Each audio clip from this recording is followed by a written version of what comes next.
О Алла-ай, неге бұлай қинап тастадың мені? Айтшы маған, деп қос алақанын аспанға қарата жайып, көз жасы қайта-қайта жайнамазына тамып, бір шама дымқыл тартыпты жайнамазы.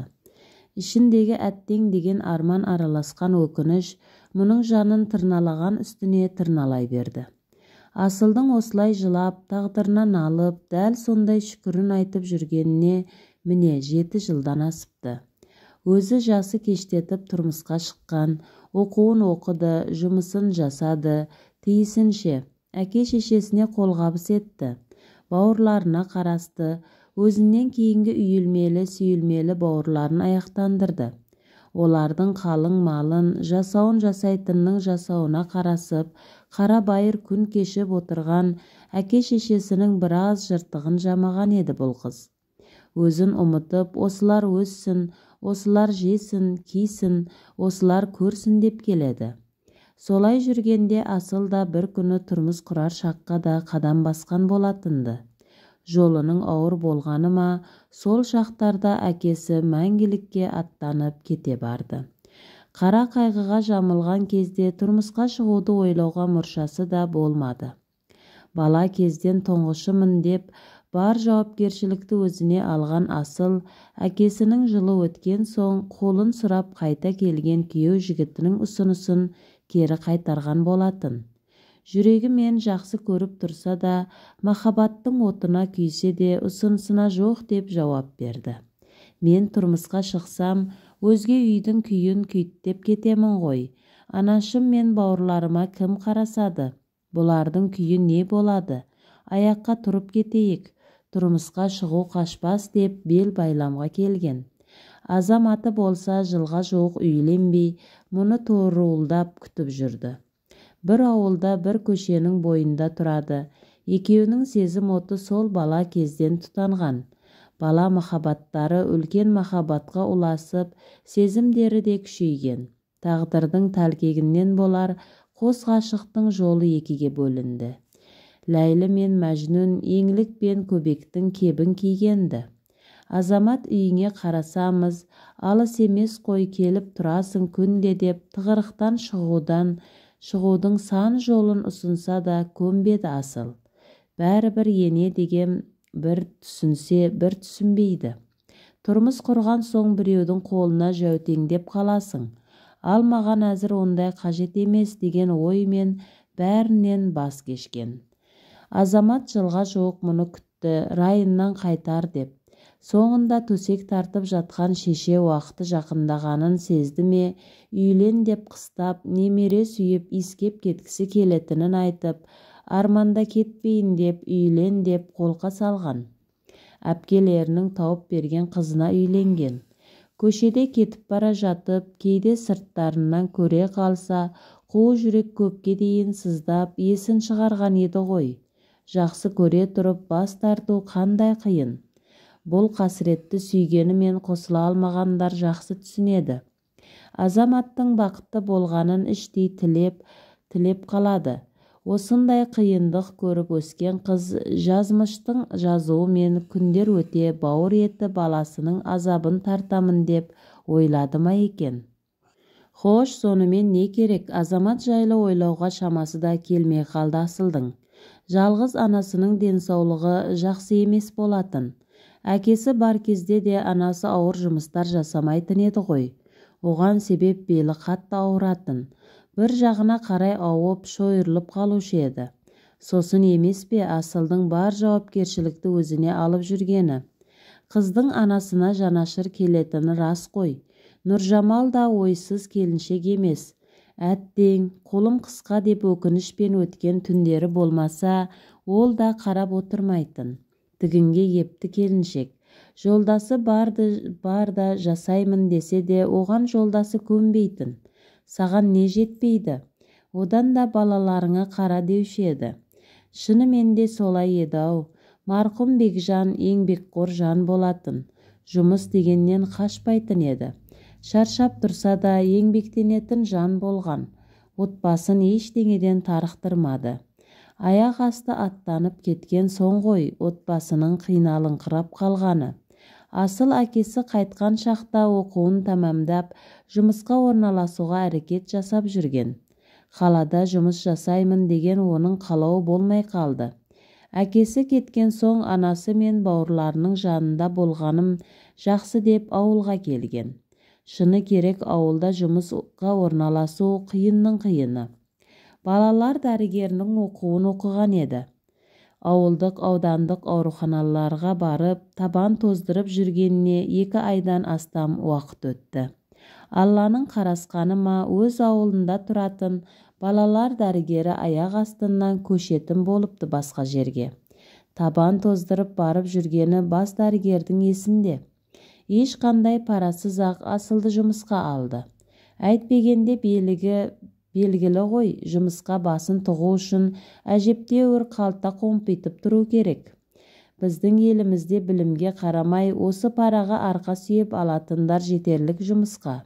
Асыл мен анасы Нұржамал қарыздан тарығып басы қатып отырған еді бұл уақытта. Бауырлары мен бірге далада кешкі шайларын ішіп отырған. Асыл анасына: «Мама, болды енді. Мамандығым бойынша жұмыс іздемеймін. Алмайды бәрібір. Одан да ертеңнен бастап ауданға барып жұмыс іздеймін. Тойханаға ыдыс жуушы болсам да жасаймын. Бір мемлекеттен келетін жәрдемақы қайда жетеді» деп отырған. Үйде қуаттағышқа қосылып тұрған телефонын кішкентай 3,5 жасар інісі алып келіп берді.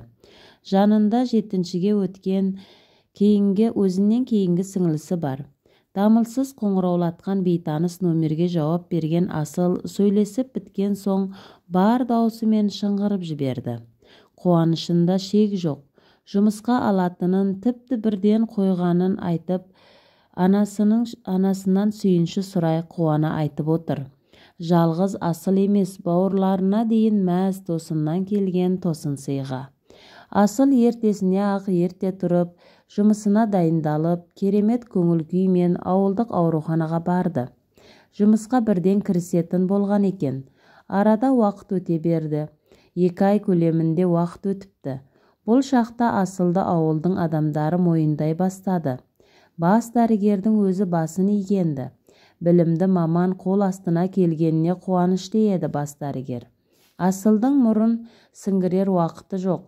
Балалар дәрігері болса да үлкен кісілерге дейін келіп қаралатын болыпты. Бас дәрігер тұрса да Асылды сұрап, осыған көрінетін адамдардың қарасы көбейе берді. Бұған бастықтары да дән риза. Өйткені Асылдың жоғарыға құмартушылығы жоқ. Және бас дәрігердің жұмысы азайып жатыр. Соған іштей құлана мәз болады өзі. Таңертең ертемен үйінен шығатын Асыл кеш қарая бірақ келеді үйге. Әй, соның өзінде дәрігер тек адам емдесе мейлі ғой. Қаншама құжаттармен жұмыс жасайды. Бастысы айлығы жақсы, отбасына жетіп жатыр. Осылай күндер бір сарында өте берді. Асылдың айлығы мардымды болды. Отбасына жететін. Ал анасы мен бауырлары барға қанағат етіп, әпкесі келгенше бар шаруаны жасап, үйдің дәмді тамақтарын жасап күтіп отырады. Анасы Нұржамал апа қызымның мойнына мініп алмайын деп, өзі де үйден әр нәрсе жасап сатып жүрді. Тігіншілікке ебі бартын анасының. Сол үйде отырып, тоқып, әр нәрсе тігіп сататын. Бұл да бір себеп болушы еді Асылға. Уақыт шіркін демде ғой, өстіп жүргенде арада 5-6 жылдай уақыт өте шықты. Асылдың жасы 30-дан да асып кеткен. Анасы енді шындап қызын уайымдай бастады. Жақсы азамат кезіксе, етегінен ұста қызым деп кеңесін береді. Бұл уақытта Асылдың сіңлісі жоғарғы оқу орнында 3-ші курста оқитын. Білімді де сүйкімді Асылға ауыл жігіттерінің көзі де түсіп жүргелі қашан. Солардың ішінде мектепте дене шынықтыру пәнінен ұстаздық ететін Нәби мен ара қатынасы сәл өзгешелеу еді. Азаматтан кейін бүйрегі бұрған жан осы Нәби еді. Оның да шынайы көңілі бар еді Асылда. Сонымен не керек, 4-5 айдан соң Нәби Асылға сөз салды. Екеуі қыз жігіт болып кездесе бастаған. Нәби балалар үйінен шыққан жігіт. Өмірге деген құлшынысы ерек еді. Өз-өзін тастап жібермей білім қуды. Арман қуып оқуын бітірген соң қалаға емес, ауылға келді.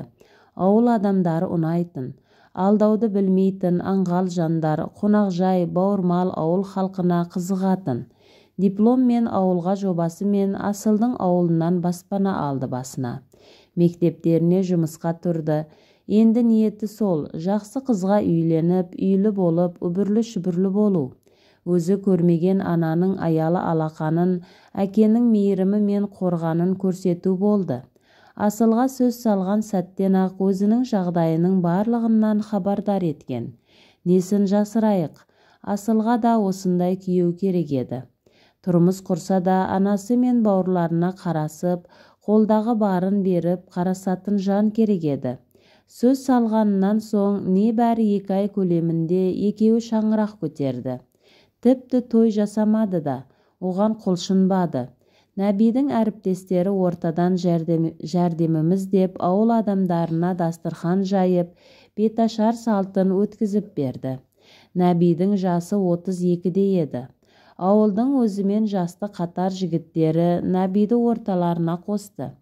Қатарымыз екенсің, ендігі жерде бауыр болып, сыныптас болып араласайық деп. Ал Нәби болса дән риза. Алдынан жақсы жандардың шыққанына қатты қуанды. Нұржамал ана болса қалың мал қажет емес. Екеуің бақытты болыңдар деп бата берді. Үйде отырып тіккен қызыма деп жиған көрпе төсегін апарып берді. Шама шарқы жеткенше бір сыпыра ыдыстарын апарды. 2 үйдің арасы ұзақтау болды.